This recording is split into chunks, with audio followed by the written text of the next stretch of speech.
Oke, selamat pagi teman-teman. Assalamualaikum warahmatullahi wabarakatuh. Nah, di depan kita sudah dihadapkan dengan interferometer Michelson-Morley.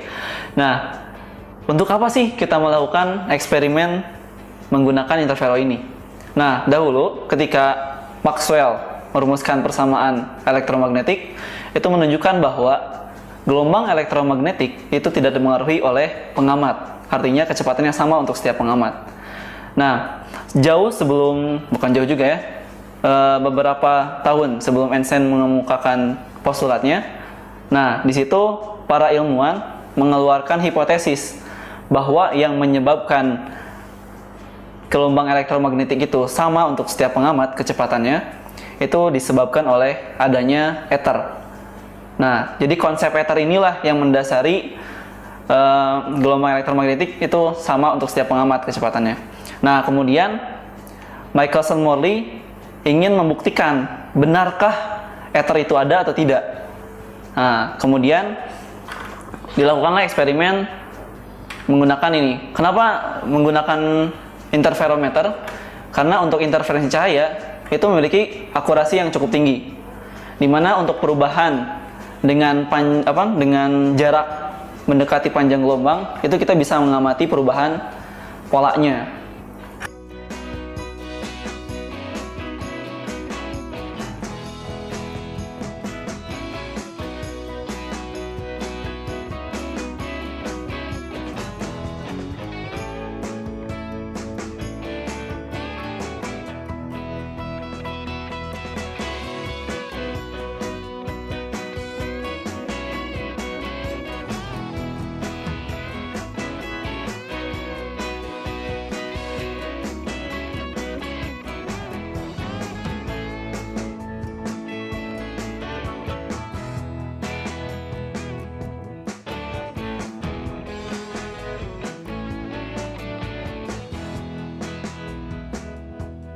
Nah, ini merupakan susunan alat dari interferometer Michelson-Morley, di mana gelombang elektromagnetik itu dihasilkan oleh laser ini, kemudian difokuskan oleh lensa.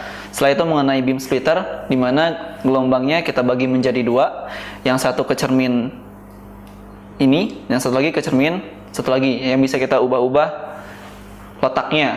Nah, kemudian setelah itu dipantulkan kembali ke sini, dan ini juga sama. Setelah itu dia akan disuperposisikan pada layar ini, sehingga kita bisa melihat bagaimana pola interferensi dari dua gelombang tersebut.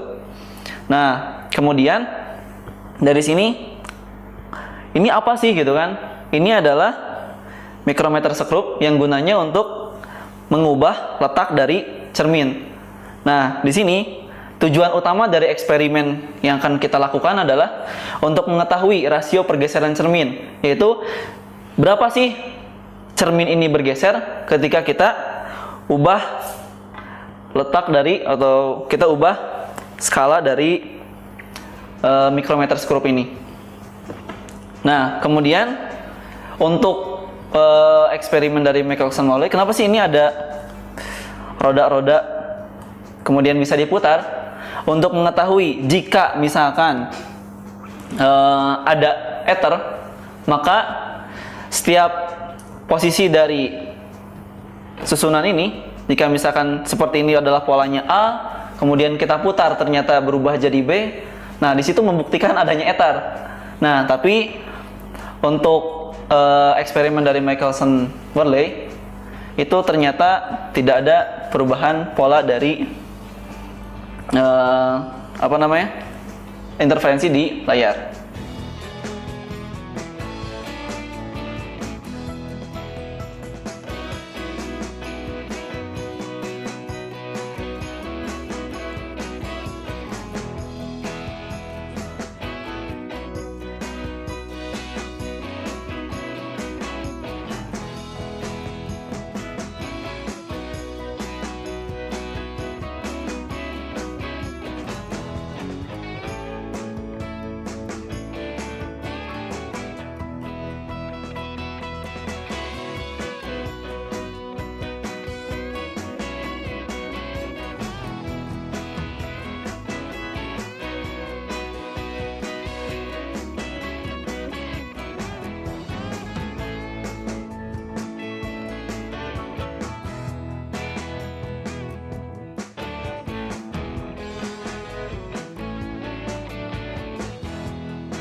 Jadi inti dari eksperimen ini adalah untuk mencari tahu berapa rasio pergeseran cermin dengan melihat perubahan pola dari hasil interferensi dengan memutar micrometer screw.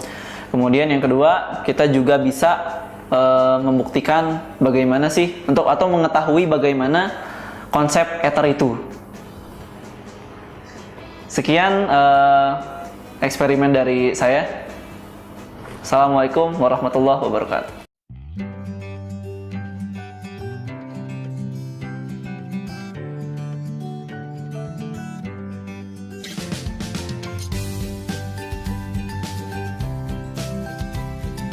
Hari ini saya akan menjelaskan tentang eksperimen prinsip Babinet.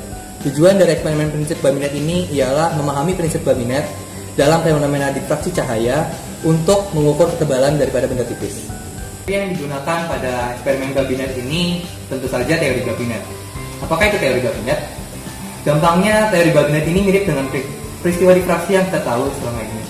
Jika pada peristiwa difraksi, gelombang cahaya dilewatkan pada celah, pada Babinet ini, gelombang cahaya dilewatkan pada suatu penghalang.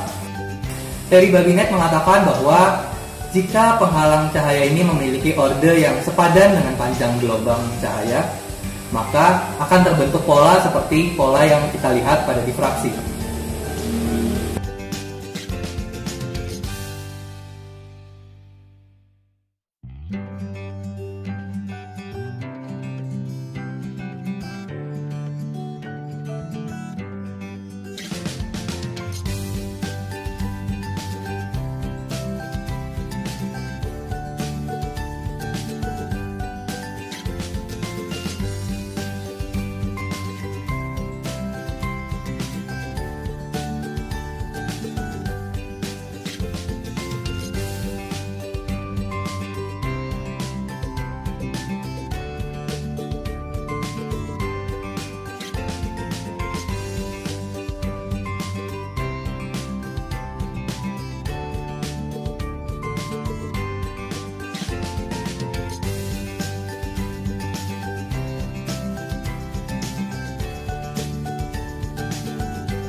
Kesimpulan dari eksperimen prinsip Babinet ini ialah kita dapat memahami proses difraksi yang terjadi pada prinsip Babinet yang kita gunakan untuk menentukan ketebalan dari rambut dan kawat yang digunakan pada eksperimen ini.